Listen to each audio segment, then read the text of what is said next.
Dungeons & Dragons foi um desenho que ficou conhecido no Brasil como Caverna do Dragão, e assim como outros de sua época, fez muito sucesso nos anos 80 e 90.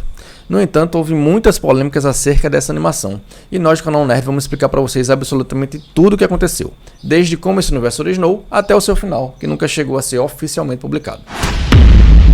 Fala galera, sejam bem-vindos ao canal Nerd. Eu sou o Bruno Rodrigues E Isaac Paiva. E vamos explorar esse mundo fantástico que é Caverna do Dragão, que teve sua estreia aqui no Brasil em 1985 no saudoso programa Balão Mágico da Rede Globo.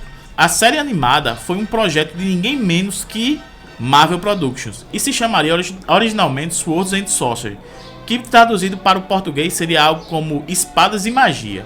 Mas esse nome não acabou sendo aprovado e a produtora resolveu utilizar a marca Dungeons & Dragons, traduzido aqui no Brasil como Caverna do Dragão. Uma informação que a maioria desconhece é que esse desenho é inspirado no primeiro RPG de mesa criado no mundo, que é o D&D, a abreviação justamente para Dungeons & Dragons. Aquele mesmo que as crianças jogam na série Stranger Things, onde aparece o Demogorgon, Vecna, entre outros, que surgiu em 1974 e que foi criado por Gary Gygax, o mesmo criador de Caverna do Dragão, ou seja, o desenho é uma adaptação do próprio RPG dele. Não se sabe exatamente em qual mundo ou cenário se passam as aventuras de Caverna do Dragão, mas Gary Gygax usou elementos de um dos primeiros cenários que ele tinha criado, que é o Greyhawk, e sabemos disso porque foi de lá que vieram personagens como Tiamat, o dragão de 5 cabeças, o Duque Guerreiro e o Beholder, que é a criatura observador, que acho que aparece no segundo episódio. No entanto, os personagens Hank, que é o arqueiro, e Bob, que é o menino bárbaro, são citados num jogo que é ambientado no cenário de Forgotten Realms, que é um outro mundo.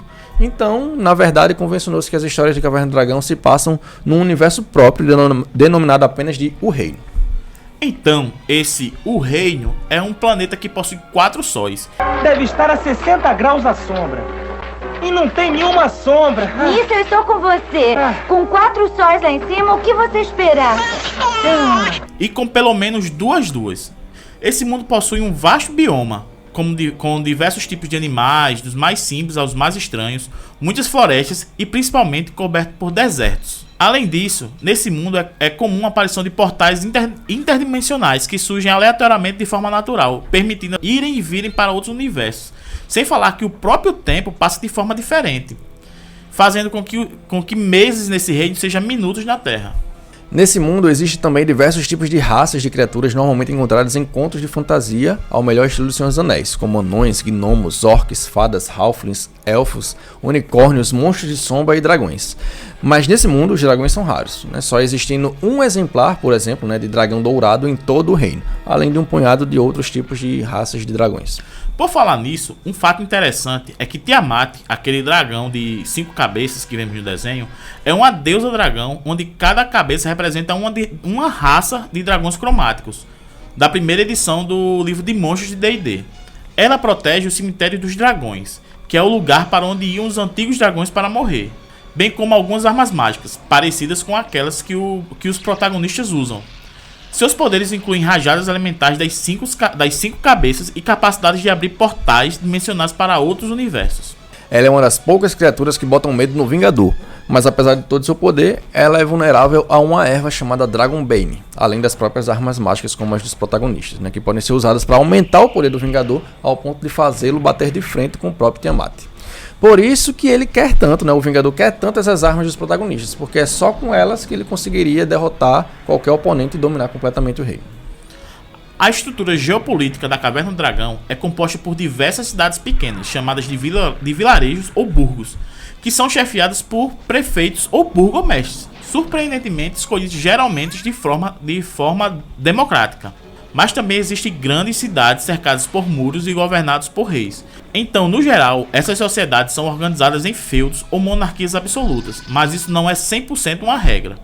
O próprio Vingador é um rei opressor, que inclusive tem seu exército criaturas como orcs e possui diversos castelos espalhados pelo mundo, sendo temido em várias cidades grandes e vilarejos. Em algum momento na história desse mundo, que não foi precisamente datada, 6 crianças humanas que tinham ido passear em um parque de diversões no seu mundo natal, que é a Terra dos anos 80, foram misteriosamente transportados para o reino através de um dos portais interdimensionais. Ao chegar ao reino, essas crianças acabam encontrando um mestre dos magos, um velho sábio que promete ajudá-los a voltar ao seu mundo natal, O problema é que ele nunca é direto em suas palavras. Ele sempre fala por metáforas, enigmas. Por isso, muita gente acha que ele é um verdadeiro vilão de tudo. E os próprios protagonistas passam a desconfiar dele em um episódio. Mas não é que ele tenha intenções malignas, ele apenas é um personagem um tanto quanto egoísta, que provavelmente poderia ter feito as crianças voltarem para casa antes pelo seu nível de poder, mas preferiu ficar usando elas sem dizer o real motivo. Ele demonstra ter muito poder, além de ser bastante respeitado em todo o reino, mas como já falamos, ele não costumava ajudar diretamente os protagonistas, só quando a coisa ficava realmente feia, aí ele dava uma mãozinha, mas geralmente ficava apenas dando esses conselhos enigmáticos dele que não levavam para lugar nenhum. Sua principal ação concreta foi dar as armas mágicas para as crianças. Fear not, Ranger. Barbarian, Magician, Thief, Cavalier and Acrobat. Que depois disso passaram a enfrentar as forças do mal para restaurar o equilíbrio entre a ordem e o caos. Cada uma das crianças representa também uma classe do jogo D&D. Quem gosta de jogos eletrônicos de RPG deve entender bem o conceito dessas classes, mas basicamente são um conjunto de habilidades e aptidões específicas que caracterizam um personagem, como por exemplo, um guerreiro, um mago, um assassino, um bárbaro, entre outros. No caso dos protagonistas, o Hank, que é o líder do grupo, é da classe Ranger, que tem 15 anos e recebeu um arco mágico com a capacidade de atirar flechas de energia que podem se esticar, dobrar e se moldar no formato que ele quiser, incluindo servir como cordas. Já o Eric é o mais medroso do grupo, mas apesar disso é um guerreiro. E tem um escudo mágico quase indestrutível, que o protege de todos os ataques contra ele e pode ser usado também como uma arma em algumas situações. Também tem um Presto, que é o nerd do grupo, um mago tão medroso quanto o Eric, que recebeu um chapéu mágico extremamente poderoso, mas que ele não sabe usar da forma certa. Geralmente ele só pensa em alguma coisa que precisa e tira de dentro do chapéu, simplesmente. Mas o seu verdadeiro poder é conseguir realizar qualquer feitiço de mago do livro de regras de D&D, além de poder também criar feitiços que não existem, como fazer surgir um hambúrguer do nada ou teletransportar todo mundo para um canto seguro. Bob é o caçula, irmão de Sheila e mais esquentado entre todos, por isso mesmo ele representa um bárbaro. Seu item mágico é um tacape de madeira que, apesar de parecer simples, é muito poderoso, podendo criar terremotos quando atinge o chão ou derrubar árvores ou grandes estruturas com um único golpe. Sheila, a irmã do Bob, é o interesse amoroso do líder Hank e a ladina do grupo. Ladina é outro termo para ladra, né? E nada mais conveniente para uma ladra do que ter um manto de invisibilidade, que permite ficar completamente invisível por quanto tempo desejar, mesmo enquanto se move. Ela também pode deixar outras pessoas invisíveis, mas aí elas têm que ficar paradas, imóveis. Por fim, a Diana é a mais extrovertida. Ela era ginasta na escola e por isso ela já tinha uma certa destreza acima da média. Ela é uma monge e sua arma é um cajado mágico, estilo aquele que Goku tinha quando era criança. Um bastão de madeira que pode crescer até 15 metros e geralmente ela usa para saltar obstáculos, mas também serve para derrubar árvores, forçar portas e demais feitos de força. Em posse dessas armas, os protagonistas enfrentaram muitos desafios ao longo das 3 temporadas da série. Mas o vilão principal, que sempre aparecia para atrapalhar as vidas deles, era o Vingador.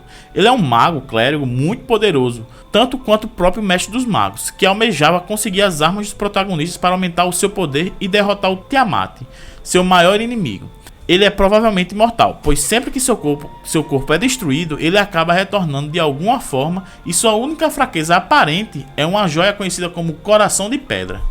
Talvez a maior curiosidade sobre o Vingador, que atormenta muitas pessoas até hoje, é saber por que ele tem asas, mas ele voa em um cavalo voador que não tem asas. Os caras até falam que o Vingador é que leva o cavalo segurando ele pelas pernas, né? Mas a verdade é que o cavalo do Vingador é um pesadelo, é uma raça de criatura sobrenatural que tem o poder de voar mesmo sem asas, soltar magia e fazer várias outras coisas. Já o Vingador, ele não possui asas funcionais. Aquelas asas que a gente vê são apenas uma representação de sua aparência demoníaca que ele ganhou quando ele vendeu a sua alma para o seu novo mestre, que é aquele que não pode ser pronunciado. Na verdade, ele tem mais de 1000 anos e antes de se tornar Vingador era um homem nobre e bondoso, filho e discípulo do mestre dos magos. Esse é o grande plot twist da série, mas só descobrimos isso anos depois, quando vazou o roteiro do episódio final que nunca foi produzido. O Vingador, em algum momento do passado, decidiu seguir um mestre maligno chamado Aquele que não deve ser pronunciado, ou simplesmente o Mal. E com isso ele acabou retirando toda a bondade que havia em si e colocado em um cenotáfio trancado com uma chave mágica e escondido dentro de um sarcófago. Esse personagem maligno apareceu no episódio 22, o Portal do Amanhecer. Seus poderes eram incomensuráveis, nada nem ninguém podia deter esse ser multidimensional. Por onde ele passava, destruía tudo, e no final ninguém conseguia derrotá-lo. ficavam apenas fugindo, se teletransportando pelo reino, até que o Mestre dos Magos ficou completamente esgotado e sem magia. Aí eles tiveram que ir para o mundo subterrâneo, onde eles conseguiram recarregar os poderes do Mestre dos Magos e também das armas, que também tinham ficado sem poder. E, como eles não tinham mais para onde ir, decidiram voltar à superfície para encarar de uma vez por todas o mal encarnado. Nesse momento, até o Vingador e seu Demônio das Sombras, que é um servo informante feito literalmente de sombras que sempre ficava ali atazanando as crianças, tiveram que se unir aos Mestres dos Magos e aos protagonistas para lutar contra essa criatura. Só que quando eles reaparecem na superfície, o monstro simplesmente tinha ido embora. Tinha ido provocar causa em algum outro mundo, com a promessa de voltar algum dia para finalizar o trabalho. Após muita especulação, o episódio final vazou na internet, intitulado de Requiem. E nele, o Vingador propõe uma aposta com o Mestre dos Magos, onde ele diz que deixaria os garotos voltarem para casa caso eles conseguissem vencer um desafio, mas sem a ajuda do Mestre dos Magos, que teria que abandoná-los para ver se eles conseguem cumprir o objetivo por conta própria. No entanto, se eles não conseguissem, perderiam a vida. Os protagonistas então enfrentam uma hidra de 7 cabeças muito poderosa, e quando pedem a ajuda do mestre, ele simplesmente se recusa e vai embora, deixando eles à própria sorte, e quase não conseguem escapar. Eles ficam surpresos pela atitude do velhinho, e do nada aparece um Vingador com uma proposta. Ele diz que se eles conseguirem chegar até o cenotáfio e jogar uma chave que tem lá dentro do abismo, ele os levaria de volta para casa. O grupo fica cismado e acaba se dividindo, onde uns ainda acreditam no Mestre dos Magos e outros querem aceitar a proposta do Vingador. Hank, Bob, Diana e Uni se recusam, mas Eric, Sheila e Presto querem ir para casa a qualquer custo. Então eles vão em busca do local que o Vingador tinha falado, e Hank decide ir atrás deles, mas para impedi-los de fazer o que o Vingador quer, já que ele pensa que é uma armadilha ou coisa parecida, né?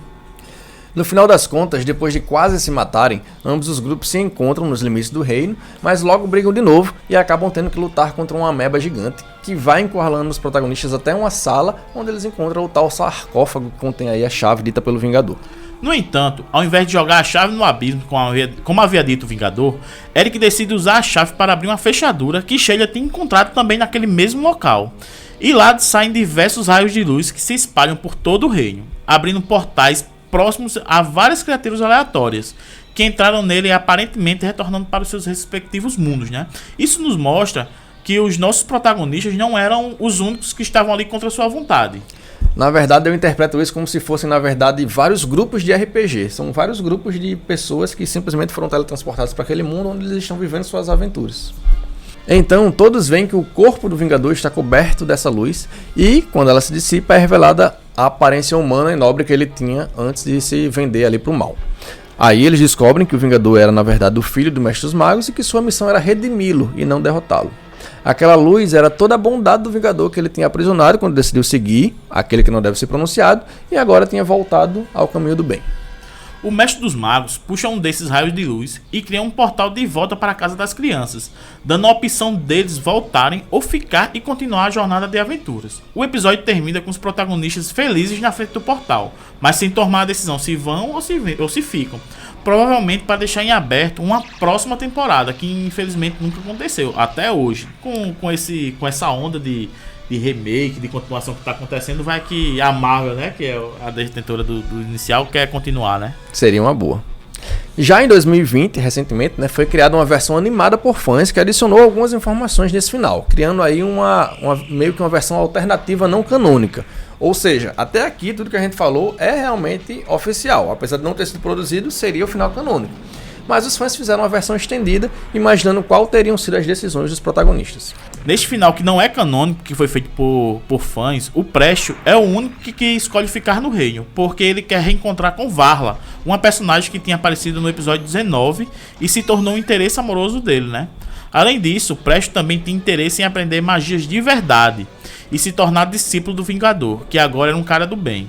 Já os demais cruzam o portal e voltam para suas casas felizes. Bom, e é assim que termina uma das séries mais aclamadas aqui no Brasil. Se você gostou de ouvir essa história, deixa aquele like que vai nos ajudar bastante a continuar trabalhando e trazendo esses conteúdos para vocês. Em breve vai ser lançado um novo filme sobre esse universo D&D, né, que vai ser protagonizado pelo Chris Pine, um grande ator aí de Hollywood.